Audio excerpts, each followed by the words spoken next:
All right, guys, today I want to go over the concept of hyper silver. It's a common finish on wheels, but when we tell customers hyper, they're like, hyper?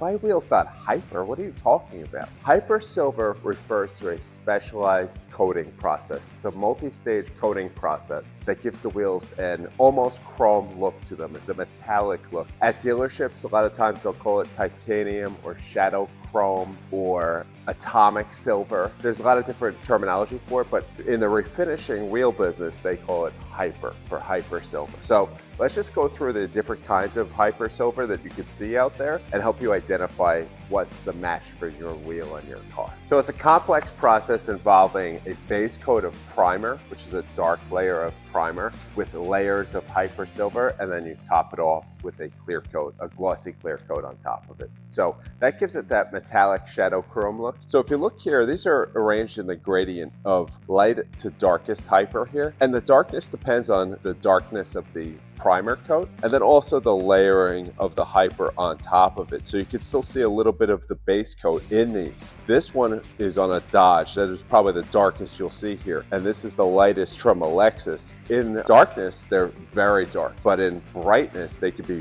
very, very bright. And they're all in different gradients. So what you need for your vehicle, it's often a match. So you're gonna wanna check and make sure that you're getting the correct match hyper silver for your vehicle. So hyper started around the late 90s, early 2000s with BMW and some other German models. I'm thinking specifically like M5s and Z3s with their shadow chrome wheels. Then that was quickly picked up by Lexus and Infiniti and other makes. Over the years, more and more have begun to offer it. So it is becoming more and more common, this hyper silver finish. So do you have a hyper silver wheel in your vehicle? Chances are you might.